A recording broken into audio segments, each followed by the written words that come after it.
ஹalleluya, ஹalleluya. கரங்களை உயர்த்தி உற்சாகமாக ஹalleluya, ஹalleluya.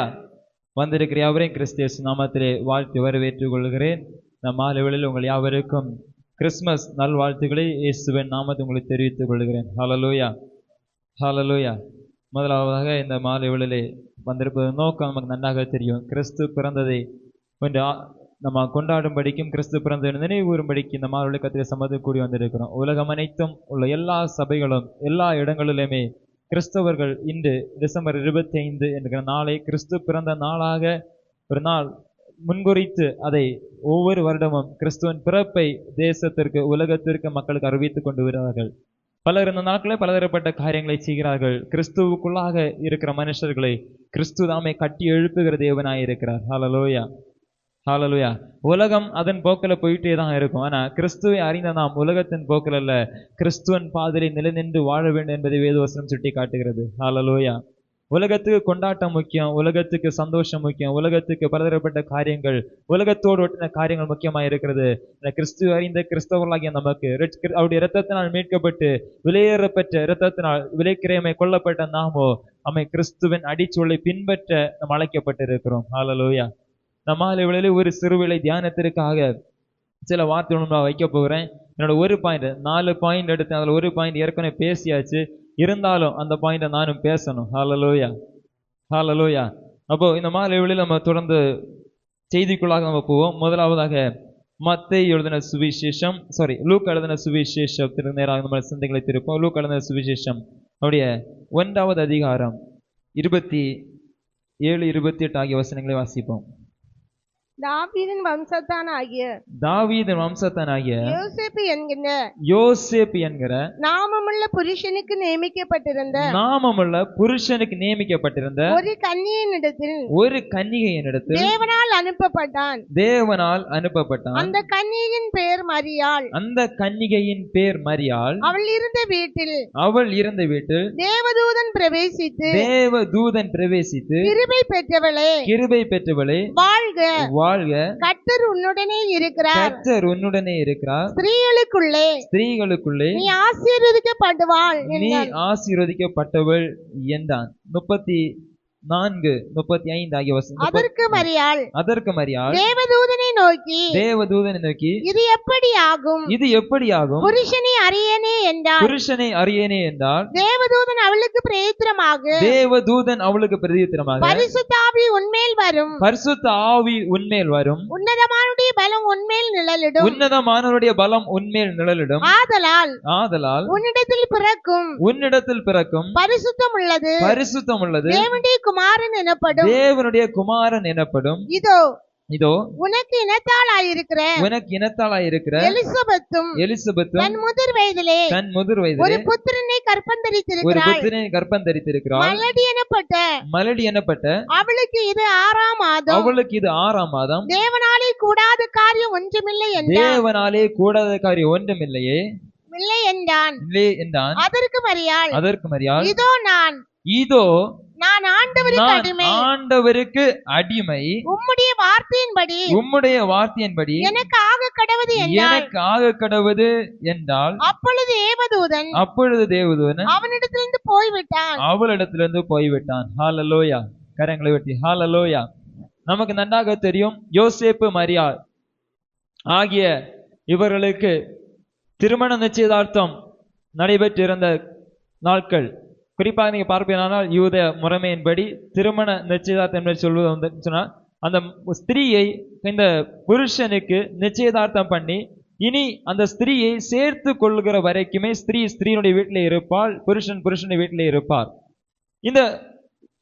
ஆனால் இன்னும் மனைவி என்கிற ஸ்தானம் தான் அந்த ஸ்திரீக்கு. நம்ம வேதவசனம் நீங்க வாசித்தீங்கன்னு சொல்லப்பட்டிருக்கிறது. யோசேப்பை பார்த்து தேவதூதன் சொல்ல, உன் மனைவியாகிய மரியாளை சேர்த்து கொள்ள நீ என்ன செய்யப்படாதே, ஐயப்படாதே.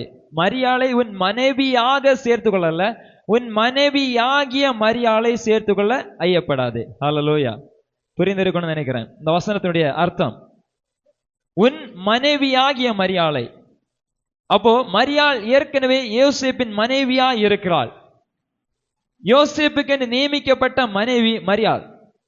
யூத முறைமையின்படி நிச்சயதார்த்தம் பண்ணப்பட்ட நாளிலிருந்து கணவன் மனைவி என்கிற ஸ்தானத்திற்கு இவர்கள் வருகிறார்கள். இன்று நம்முடைய சமுதாய முறையின்படி நிச்சயதார்த்தம் செய்யப்பட்டவர்கள் கணவன் மனைவி அல்ல, நிச்சயதார்த்தம் செய்யப்பட்டவர்கள் சகோதரன் சகோதரியுமாக நம்ம கருதுகிறோம். ஆனால் திருமணம் முடிந்த பிற்பாடு, பரிசுத்த மெய் விவாதத்திற்கு பிற்பாடு என்ன செய்கிறோம்? கணவன் மனைவி என்கிற நிலைமைக்கு அவர்கள் இணைகிறார்கள், கணவன் மனைவி என்கிற நிலைமைக்கு நேராக வருகிறார்கள். ஆனால் யூத முறைமையின்படி நிச்சயதார்த்தம் செய்யப்பட்ட பொழுதே அவர்கள் அந்த உடன்படிக்கையிலே அவர்கள் இருவரும் இணைந்த வேளையிலே அவர்கள் கணவன் மனைவி என்கிற ஸ்தானத்துக்கு வருகிறார்கள். இன்னும் கணவன் மனைவி எப்பொழுது சேர்த்துக் கொள்வான், எத்தனை நாட்கள் தாண்டி மனைவியை தன்னிடமாய் சேர்த்துக் கொள்வான் என்பது எந்த ஒரு நிச்சயமான நாள் கணக்கு இல்லை. ஹல்லேலூயா, ஹல்லேலூயா. அதான் சபைக்கு முறைய மணவாட்டியாக சபையை மணவாளனே கிறிஸ்து இயேசு எப்போது சேர்த்துக் கொள்ளுங்க நாள் கணக்கு நிச்சயமில்லை. இதோ சீக்கிரமாய் வருகிறேன், நாள் சொல்லப்படவில்லை. இத்தனை வருடமாகும், இத்தனை நாட்களாகும், இத்தனை மணி நேரமாகும், இல்ல, இதோ சீக்கிரமாய் வருகிறேன். எப்பொழுதும் இந்த ஸ்திரீ தன் கணவனை சந்திக்கும்படிக்கு, தன் கணவன் சேர்த்து கொள்ள வரும்போது தன் கணவனோடு போகும்படிக்கு ஆயத்தமாக எப்பொழுதும் இருக்க வேண்டும். ஹல்லேலூயா.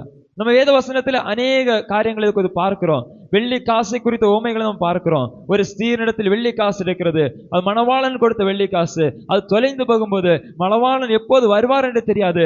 ஆகவே அதை சீக்கிரமாய் தேடி எடுக்க ஸ்திரீ என்ன செய்கிறார்? அந்த இடத்துல பாடுபடுகிறத நம்ம பார்க்கிறோம் வேத வசனத்துல. அதே போலதான் இந்த திருமணம் என்பது அவர்களுக்கு ஒரு நிச்சயதார்த்தம் முடிந்த பிற்பாடு கணவன் மனைவியாக வைக்கப்படுகிறார்கள். இவர்கள் அந்த சூழ்நிலையில பார்க்கும்போது இப்படிப்பட்ட ஒரு கலாச்சாரத்தின் மத்தியிலே யோசேப்பை பார்த்து சொல்கிறார் தேவதூதன், மனைவி நேச்சை சேர்த்துக்கொள்ள ஐயப்படாது என்று சொல்கிறார். இந்த மாலையில் தொடர்ந்து உங்கள் முன்பாக ஒரு சில காரியங்களை வேதவசனம் சொல்ல வேண்டும் என்று நான் விரும்புகிறேன். உண்மையான கிறிஸ்துமஸ் என்றால் என்ன? What is the truthful Christmas? The truthful Christmas, உண்மையான கிறிஸ்துமஸ் என்ன என்பதை குறித்து 4 பாயிண்ட்ஸ் உங்கள் முன்பாக வேதவசனத்தை வைக்க விரும்புகிறேன். முதலாவது பார்க்கும்போது லூக்கா எழுதின சுவிசேஷம் 1ஆம் அதிகாரம் 38ஆம் அதிகாரத்தை 38ஆம் வசனத்தை வாசிக்கும் போது சொல்லப்பட்டிருக்கிறது, அதிலே மரியாள் என்ன செய்கிறாள்? அதற்கு மரியாள், இதோ நான் ஆண்டவருக்கு அடிமை, இதோ நான் ஆண்டவருக்கு அடிமை, உம்முடைய வார்த்தையின்படி எனக்கு ஆக கடவுது என்றால், எனக்கு ஆக கடவுது என்றால் போதும். உம்முடைய வார்த்தையின்படி எனக்கு ஆக விடுது. எல்லாரும் கவனிங்க, பிள்ளைகள் எல்லாரும் இங்க கவனிங்க, அங்க துள்றது டைம் இல்லை இப்போ. ஓகே, அப்போ மரியாள் இடத்துல தேவதூதன் நல்லா நீங்க அந்த சிச்சுவேஷனை புரிந்து கொள்ளணும். ஒரு கன்னிகை ஆகிய மரியாள், ஒரு புருஷனுக்கென்று நியமனம் செய்யப்பட்டிருக்கிற மரியாள், இனி எப்போது தன் புருஷன் தன்னை சேர்த்துக்கொள்ள என்பதை அறியாமல் வாழ்ந்து கொண்டிருக்கிற ஒரு மரியாள். நமது இல்லங்களிலே நம்ம குடும்பத்தில் இருக்கலாம். ஒரு புருஷனுக்கென்று நியமிக்கப்பட்ட ஒரு ஸ்திரீ கர்ப்பவதியானால் அவள் நிலைமை என்ன? அவளுடைய சமுதாயம் அவளை எப்படி பார்க்கும்? நம்முடைய கண்கள் அந்த ஸ்திரீயின் மீது எவ்வளவு பதியும்? அந்த ஸ்திரீயை குறித்து சமுதாயம் ஒருபோதும் நல்லவள் என்கிற வார்த்தை சொல்வதில்லை. அந்த ஸ்திரீயை சமுதாயம் அவமானப்படுத்தும், அந்த ஸ்திரீயை சமுதாயம் அங்கீகரிக்காது, அந்த ஸ்திரீயை சமுதாயம் வெறுக்கும், அந்த ஸ்திரீயை சமுதாயம் வேசி என்று முத்திரை குத்தும். ஏனென்றால் திருமணம் நிச்சயிக்கப்பட்ட ஒரு பெண்மணி, திருமணம் நிச்சயிக்கப்பட்ட திருமண வாழ்க்கையில் பிரவேசிப்பதற்கு முன்பதாகவே அவள் கர்ப்பவதி ஆனாள் என்று அறிந்தால் அதை குறித்து அந்த ஸ்திரீக்கு வெட்கம் மூடும் என்பதை பார்க்கிறோம். ஹல்லேலூயா, ஹல்லேலூயா. இது சாதாரண வழக்கம். நம் தேசத்திலே நாம இருந்தாலும் மனுஷர்களா இருந்த யாரா இருந்தாலும் அப்படி ஒரு ஸ்திரீ அப்படி தவறு செய்திருந்தால், அப்படி ஒரு ஸ்திரீ கர்ப்பவதி ஆயிருந்தால் அந்த ஸ்திரீயின் சமுதாயத்தில் வாழ்கிற அந்தஸ்து எப்படி இருக்கும் என்பதை ஒன்று நன்றாக சிந்தித்து பாருங்கள். ஹல்லேலூயா. இப்படிப்பட்ட சூழ்நிலை வரும் என்பதை அறிந்த மரியாள் இன்னும் புருஷனோடு சேர்க்கப்படவில்லை. அவள் சொல்றா, நான் உமது அடிமை, உம்முடைய சித்தம் என் வாழ்க்கையில் நிறைவேறட்டும். ஹல்லேலூயா, ஹல்லேலூயா. அவள் தன் வாழ்க்கையில் வருகிற நிந்தனைகளை, அவமானங்களை, போராட்டங்களை, எதிர்ப்புகளை, இன்னும் வாழ்க்கையில் தான் அனுபவிக்கிற கஷ்டங்களை குறித்து அவள் சிந்தித்து பார்க்கவில்லை. அவளுக்கு ஒண்ணு, just obedient to the will of God. கர்த்தருடைய சித்தத்திற்கு நான் கீழ்ப்படிய வேண்டும். ஹல்லேலூயா, ஹல்லேலூயா. கர்த்தர் என் மேல் ஒரு சித்தத்தை வைத்திருக்கிறார், அந்த சித்தத்துக்கு நான் கீழ்ப்படிய வேண்டும். முதலாவது உண்மையான கிறிஸ்துமஸ் என்ன தெரியுமா? கர்த்தருடைய சித்தத்திற்கு கீழ்ப்படிவது. ஹalleluya. கரங்களை உயர்த்தி ஹalleluya. முதலாவது உண்மையான கிறிஸ்மஸ் என்ன தெரியுமா? நம்முடைய வாழ்க்கையிலே முதற்கணம் கர்த்தருடைய சித்தம் இன்னது என்பதை அறிந்து அதற்கு நாம் கீழ்ப்படிய வேண்டும். நிந்தனைகள் இருக்கலாம், அவமானங்கள் இருக்கலாம், போராட்டங்கள் இருக்கலாம், சில பிரச்சனைகள் வரலாம். எது வந்தாலும் அது அல்ல, கர்த்தருடைய சித்தமே வேண்டும் என்கிற ஒரு முழு மனப்பான்மை ஆழத்திலே வேண்டும். ஹalleluya. அதுதான் உண்மையான கிறிஸ்மஸ். ஹalleluya. ஹalleluya. அவளுக்கு மறக்க அநேக காரணங்கள் உண்டு. கன்னிகை, திருமணம் நிச்சயம் ஆகி இருக்கிறது. இன்னும் எத்தனை நாட்கள் முன்பாக இருக்கிறது என்பது தெரியவில்லை. இன்னும் தன் புருஷனோடு வாழ வேண்டிய வாழ்க்கை இருக்கிறது. அதற்கு மத்தியில் இவள் கர்ப்பவதி ஆகும்போது நன்றாக தெரிகிறது, யோசேப்பு அவளை அவமானப்படுத்த மனதில்லாமல், நேர்மையை வாசித்தோம், யோசேப்பு மரியாளை அவமானப்படுத்த மனதில்லாமல் ரகசியமாய் தள்ளிவிடவன் எத்தனை பண்ணுகிறான். அப்போது நீங்க பாருங்க, யோசேப்புக்கு அவளை அவமானப்படுத்த மனதில்லை. அப்படியானால் அவமானப்படுத்த யோசேப்பால முடியும். நியாய பிரமாணத்தின்படி அந்த ஸ்திரியை கொண்டு வந்து வேத பாரகருக்கு முன்பாக, பரிசேயர்கள் சதுசேயர்கள் முன்பாக, இன்னும் தேவாலயத்தில் கொண்டு வந்து நிறுத்தி நியாய பிரமாண சட்டத்தின்படி மரியாளை கல்லெறிந்து கொள்ள யோசேப்புக்கு அதிகாரம் உண்டு. ஹalleluya. ஹalleluya. எனக்கு அந்த கான்டெக்ஸ்ட், அந்த சிச்சுவேஷன், அந்த காலகட்டம் எப்படிப்பட்ட காலகட்டம் நீங்கள் நன்றாக புரிந்து கொள்ள வேண்டும். எந்த காலகட்டத்தில் மரியாள் தன்னை இவ்விதமான ஒரு காரியத்துக்கு ஒப்பு கொடுத்தால், எவ்விதமான காரியத்தை தன்னை அர்ப்பணித்தால் என்பதை நாம் அறிந்து கொள்ள வேண்டும். இன்னைக்கு நமக்கு எல்லா சுகமா இருந்தாலுமே கர்த்தருக்கென்று வாழ நம் உள்ளத்திலே ஏக்கங்கள் இல்லவே இல்லை. ஹalleluya. ஹalleluya. இன்று கர்த்தருடைய சித்தம் வாழ்க்கையை நிறைவேற்றுவதற்கு நம்முடைய உள்ளங்களுக்குள்ளாக பெரிய தடை கற்களை நாம் பதித்து வைத்திருக்கிறோம்.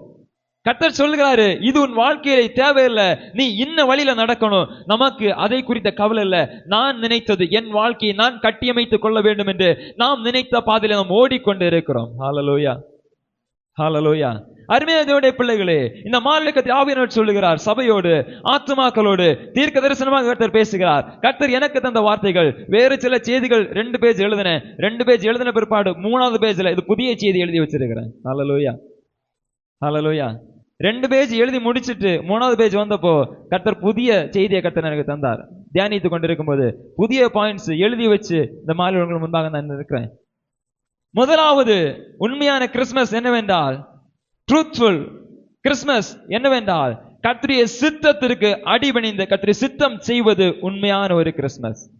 மரியா தன் வாழ்க்கையில் அதை செய்தது நிமித்தமாக கிறிஸ்து என்கிற இரட்சகர், கிறிஸ்து என்கிற மீட்பர் நமக்காக உலகிலே பிறந்தார். ஹalleluya. மரியாள் அன்று தன்னை அர்ப்பணிக்கவில்லை என்று சொன்னால், மரியாளுடைய வாழ்க்கையிலே இருந்தது காரணங்கள், அதை தள்ளி போடுவதற்கு இருந்தது காரணங்கள் அநேகம் இருந்தது. ஆனால் ஒன்றையும் அவர் எதிர்பார்க்காமல் தான் ஒரு கன்னிகை என்பதையும் அறிந்தும் தன்னைத்தானே அவள் அப்படியே அர்ப்பணம் செய்கிறாள். நான் உமது அடிமை, என் வாழ்க்கையிலே கர்த்தர் எது நினைக்கிறாரோ அது நடைபெறட்டும். சமுதாயம் என்ன சொன்னால் பிரச்சனை இல்லை, சமுதாயம் என்னை வேசி என்று முத்திரை குத்தினாலும் பிரச்சனை இல்லை, சமுதாயம் என்னை அவமதித்தாலும் பிரச்சனை இல்லை, என் தாயும் தகப்பன் என்னை வீட்டை விட்டு வெளியே ஏற்றினாலும் பிரச்சனை இல்லை, என் புருஷனாகிய யோசேப்பு என்னை கைவிட்டு போனால் எனக்கு பிரச்சனை இல்லை. எனக்கு ஒன்னே ஒண்ணுதான் தேவை, என் தேவன் என் மேல் வைத்திருக்கிற சித்தோ, கர்த்தர் தம்முடைய தூதனை என் வாழ்க்கையில அனுப்பி இருக்கிறார், அவருடைய வார்த்தையை நான் கேட்டிருக்கிறேன், அந்த வார்த்தை என் வாழ்க்கையில் நிறைவேறணும் என்கிற ஆசை. ஹalleluya. ஹalleluya. பிள்ளைகளே, நம்முடைய வாழ்க்கையிலே கர்த்தருடைய சித்தம் நிறைவேறணும் ஆசைப்படுவோமாக. நிந்தனைகளை அற்புதமாய் பெரிய காரியங்களை மாற்றுகிற தேவன் அவர். ஹalleluya. நிந்திக்கப்பட வேண்டிய ஸ்தானங்கள், நிந்திக்கப்பட வேண்டிய மரியாள், நிந்திக்கப்பட வேண்டிய அவருடைய வாழ்க்கையை கர்த்தர் ஒரு ஆசீர்வதிக்கப்பட்ட வாழ்க்கையை கர்த்தர் மாற்றினார். ஹalleluya. இன்றைக்கும் உலகம் அனைத்திலும், இன்றைக்கும் எல்லா ராஜ்யங்களிலும் கிறிஸ்துவை நினைவு கூறும்போது மரியாளை நினைவு கூறாதவர்கள் இல்லை. ஹalleluya. ஹalleluya. அவள் ஸ்திரீகளுக்குள் பாக்கியவதி என்று அறியப்பட்டவள். அவள் கர்த்தரும் இரட்சகருமாகிய இயேசு கிறிஸ்துவை இந்த உலகத்தில் கொண்டு வரும் தன் கர்ப்பத்தையே கர்த்தருக்கு ஒப்பு கொடுத்த ஸ்திரீ அவள். ஹalleluya. ஹalleluya.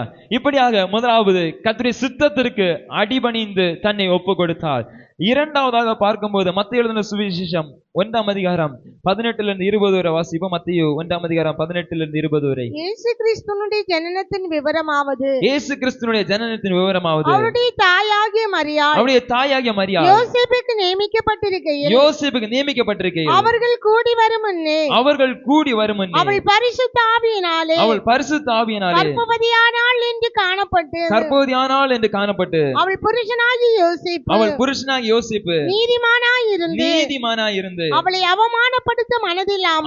அவமானப்படுத்த மனதில்லாமல் ரகசியமாய் அவளை தள்ளிவிட யோசனையாய் இருந்தான். அவன் இப்படி சிந்தித்துக் கொண்டிருக்கையில் கர்த்தருடைய தூதன் சொப்பனத்தில் அவனுக்கு காணப்பட்டு தாவீதின் குமாரனாகிய யோசேப்பே உன் மனைவியாகிய மரியாளை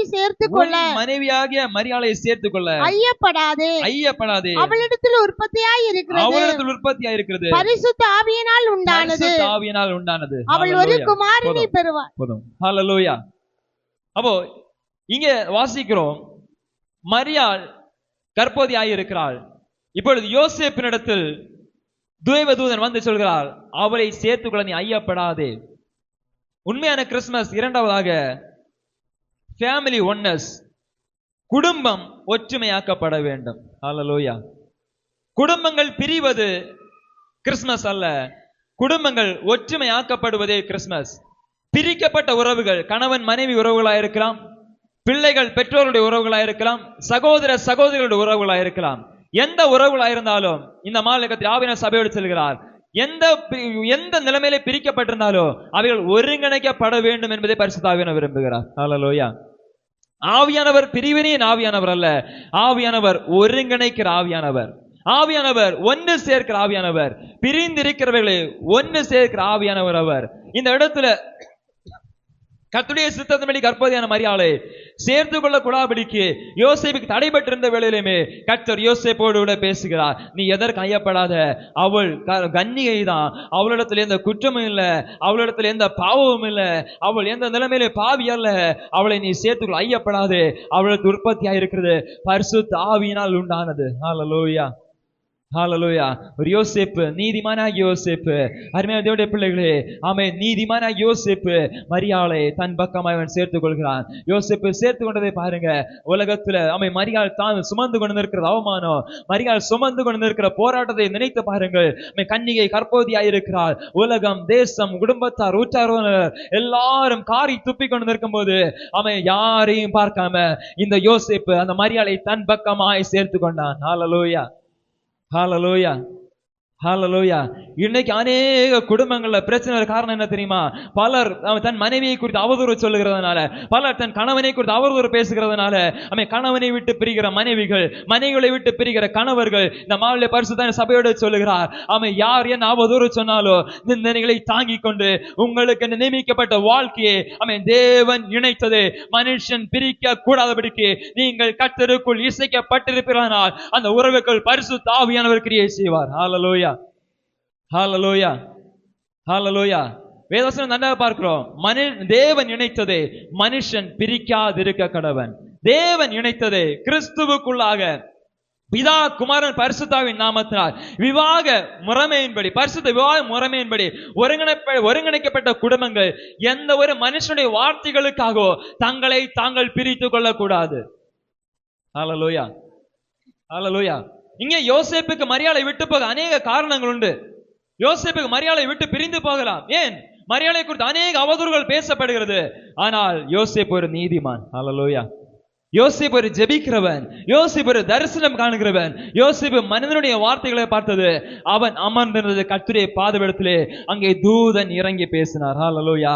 நீங்கள் கர்த்தருடைய பாதபீடத்தில் அமர்ந்திருப்பீர்களானால், குடும்பங்கள் பிரிக்கப்படுகிற தருவாயில் இருந்தாலும் தூதனுடைய கிரி அங்கே வெளிப்படும். ஹல்லேலூயா. எத்தனை விசுவாசிக்கிறீங்க? ஹல்லேலூயா. கர்த்தர் தூதன் உங்களுக்காக கிரியை செய்கிறவர், பிரிந்து போகக்கூடாதபடிக்கு இணைக்கிறவர் கர்த்தர். ஹல்லேலூயா. ஹல்லேலூயா. மூன்றாவதாக மத்தேயு 1:21 வாசிப்போம். அவள் ஒரு குமாரனை பெறுவாள், அவருக்கு இயேசு என்று பெயரிடுவாயாக, ஏனெனில் அவர் தமது ஜனங்களின் பாவங்களை நீக்கி அவர்களை ரட்சிப்பார் என்றான். அவர் தமது ஜனங்களின் பாவங்களை நீக்கி அவர்களை ரட்சிப்பார். மூன்றாவது கிறிஸ்துமஸ் என்பது பாவங்கள் நீங்கி கழுவப்பட வேண்டியது உண்டு. ஹல்லேலூயா. பாவங்கள் நீங்கி ரட்சிக்கப்பட வேண்டிய நாள் இது. வாழ்க்கையில் இருக்கிற பாவங்கள் அனைத்தும் நீக்கப்பட வேண்டும். வாழ்க்கையில் இருக்கிற அநியாயங்கள் அனைத்தும் வாழ்க்கையை விட்டு மாற்றப்பட வேண்டும். பாவம் என்கிற அந்த மரண ஆக்கினை வாழ்க்கையில் காணப்படுமானால் கிறிஸ்து இயேசு நம்முடைய பாவங்களுக்காக மரித்தார். ஹல்லேலூயா. ஹல்லேலூயா. ரோமர்கள் நிறம் அவருடைய 3:23 வாசிக்கும் போது வாசிப்போம். ரோமர் 3:23. இப்படி இருக்க நியாய பிரமாணம் இல்லாமல் தேவ நீதி வெளியாக்கப்பட்டிருக்கிறது. தேவ நீதி வெளியாக்கப்பட்டிருக்கிறது. அதை குறித்து நியாய பிரமாணமும் தீர்க்க தரிசனங்களும் சாட்சியிடுகிறது. அது இயேசு கிறிஸ்துவை பற்றியும் விசுவாசத்தினாலே பலிக்கும் தேவ நீதியே விசுவாசிக்கிற யாவருக்கும் எவர்கள் மேலும்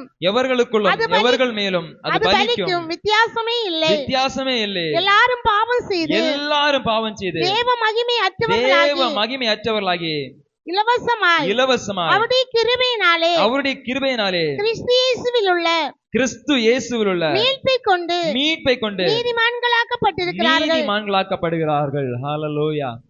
அப்ப எல்லாரும் கவனிங்க, எல்லாரும் பாவம் செய்து தேவ மகிமையற்றவர்களாகி, பாவம் செய்யாத மனுஷனே இல்ல, எல்லா மனுஷர்களும் பாவம் செய்து தேவனுடைய மகிமையற்றவர்களாய் நாம் நிற்கிறோம்.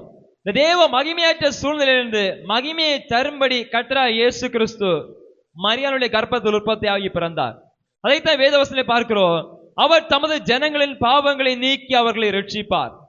வேதவசனத்தில் 1 தீமோத்தேயு 1:15 வாசிக்கும் போது, பாவிகளை ரட்சிக்கவே கிறிஸ்து இயேசு உலகத்தில் வந்தார் என்று அப்போஸ்தலன் பவுல் சொல்லுகிறார். இன்னும் ரோமர் 5:19 பார்க்கிறோம், நீதிமான்களாக்கப்படுகிறோம். இயேசு கிறிஸ்துனுடைய பிறப்பினாலே, இயேசு கிறிஸ்துனுடைய கிருபாதார பலியினாலே நாம் ஒவ்வொருவரும் கிறிஸ்துவுக்குள்ளாக நீதிமான்களாக்கப்படுகிறோம். ஹல்லேலூயா. நாம் அனைவரும் தேவ மகிமை அற்று நிற்கிறோம். நமக்கும் தேவனுக்கும் தொடர்பில்லை. நம்முடைய வாழ்க்கையிலே தேவனுடைய மகிமை வெளிப்படுத்தப்படவில்லை. ஆனால் இந்த மகிமையை நமக்கு தருகிறது இயேசு கிறிஸ்துவின் மேலுள்ள விசுவாசத்தினாலே இந்த மகிமையை நாம் பெற்றுக் கொள்ளுகிறோம். ஹல்லேலூயா. கிருபையினாலே விசுவாசத்தை கொண்டு ரட்சிக்கப்பட்டீர்கள் என்று வேதவசனமாய் சொல்லுகிறது. பலத்தினால் அல்ல, பராக்கிரமத்தினால் அல்ல, நம்முடைய கிரியையினால் அல்ல, கிருபையினால் நமக்கு இலவசமாய் தந்த ரட்சிப்பு இது. அவருடைய பிறப்பின் நோக்கமே மனுகுலத்தை ரட்சிக்க வேண்டும் என்பது.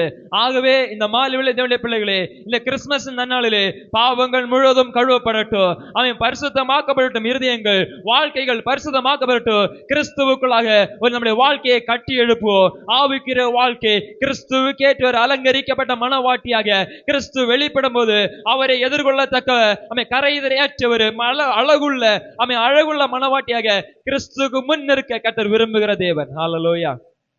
ஹல்லேலூயா. நான்காவதாக லூக்கா 2:10 வாசிப்போம். லூக்கா 2:10. தேவதூதன் அவர்களை நோக்கி பயப்படாதிருங்கள், இதோ எல்லா ஜனத்துக்கும் மிகுந்த சந்தோஷத்தை உண்டாக்கும் நற்செய்தியை உங்களுக்கு அறிவிக்கிறேன். இந்த மாலை வேளை தேவனுடைய பிள்ளைகளை, உண்மையான கிறிஸ்துமஸ் நற்செய்தி அறிவிக்கும் நாள். ஹல்லேலூயா. ஹல்லேலூயா. உண்மையான கிறிஸ்துமஸ் நற்செய்தியை பிறருக்கு அறிவிக்கும் நாள்.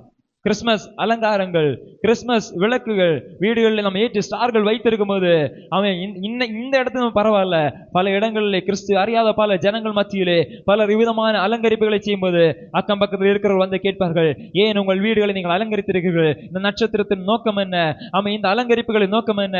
ஆமை ஒரு நற்செய்தி அறிவிப்பதற்கு மிகவும் உகந்ததாக இந்த காரியங்கள் நமக்கு மாறும் என்பதை குறித்து அந்த மாற்று கருத்துமே இல்லை. ஹல்லேலூயா. ஹல்லேலூயா. அவர்கள் கேட்கும் போது சொல்ல முடியும், எனக்காக ஒருவர் பிறந்தார், என்னை ரட்சித்தவர் அவர், என் பாவங்களை கழுவினவர் உங்களுடைய பாவங்களையும் கழுவுவார், உங்களையும் அவர் ரட்சிப்பார், உங்களுக்கும் அவர் விடுதலை தருவார், உங்களையும் அவர் போஷிப்பார், உங்களுக்கு வேண்டிய விளக்கத்தை செய்வார் என்கிற அந்த விசுவாசத்தை கொடுக்கிறது இந்த கிறிஸ்துமஸ் என்கிற நன்னாள். ஹல்லேலூயா. ஹல்லேலூயா. கிறிஸ்துமஸ் என்கிற நன்னாளிலே, இந்த நல்ல நாளிலே அமை கிறிஸ்துவை குறித்து அறியாத ஜனங்களுக்கு, அமை வீட்டு பக்கத்தில் உள்ளவங்களுக்கு, அமை அக்கம் பக்கத்தில் உள்ள ஜனங்களுக்கு கிறிஸ்துவை குறித்த நற்செய்தியை ஜனங்களுக்கு சுவிசேஷமாய் அறிவிப்போம். அதுவே கிறிஸ்து விரும்புகிறவன். ஹல்லேலூயா. கிறிஸ்து பிறந்தவளிலே அமை தேவ தூதர்களை கத்த அனுப்பினார் நற்செய்தியாக மேய்ப்பர்களிடத்திலே. அமை கிறிஸ்து பிறந்தவளிலே ஒரு நட்சத்திரத்தை அமை வானத்தில் அடையாளமாக வைத்தார். கிறிஸ்து பிறந்ததன் நோக்கத்திற்கு நம் ஆளுடைய பிள்ளைகளே, வாழ்க்கையிலும் கிறிஸ்து பிறந்த நோக்கத்தை நாம் நிறைவேற்ற மறந்து போக கூடாது. உண்மையான கிறிஸ்துமஸ் என்ன? முதலாவது கர்த்தருடைய சித்தத்துக்கு கீழ்ப்படிதல், இரண்டாவது குடும்பங்கள் ஒற்றுமையாக்கப்பட வேண்டும், மூன்றாவது அமை பாவத்திலிருந்து விடுதலையாக்கப்பட்டு கிறிஸ்துவோடு இணைக்கப்பட வேண்டும், நான்காவது அமை நற்செய்தியை தேசம் அறிவிக்க வேண்டும். ஹல்லேலூயா. அப்படியே கண்களை மூடுவோம், கர்த்தரை நோக்கி பார்ப்போம். இந்த மாலை வேளையிலே தேவனுடைய கருணை நாமே ஒப்பு கொடுப்போம். நம்ம தேவ செய்தியை கர்த்தர் நமக்கு தந்திருக்கு. மாலை வேளையிலே கர்த்தருக்குள்ளாக வாழ்க்கை ஒன்று கட்டி எழுப்பப்படட்டும். கர்த்தருடைய சம்மதமே நாமே ஒப்பு கொடுப்போம். தேவனே இந்த மாலை ஒவ்வொருக்கும் ஆசீர்வதிப்பீரப்பா. ஒவ்வொரு தேவக்காரன் ஆளு வச்சு முடிய ஜெபிக்கிறோம். இந்த வசனங்கள் மீது தங்களுக்கு சொல்லப்பட்ட வார்த்தைகளை ஒவ்வொரு ஜனங்களை ஆசீர்வதித்து கொடுக்க முடிய ஜெபிக்கிறோம். மகிமையின் தேவன் பெரிய காரியங்களை ஜனத்தின் நடுவில் செய்வீராக. மகத்துவத்தின் தேவ வல்லமை வெளிப்பட ஜெபிக்கிறோம். பாரதத்தை ஆசீர்வதிக்கிறோம். மக்கள் நன்றி. தொடர்ந்து ஒவ்வொரு பதிலும் தேவ கிருபை ஆலோசிக்கிறோம். தாழ்த்தி உடைய கரங்களை தருவோம். ஜெபங்கள் நல்ல பிதாவே, ஆமென்.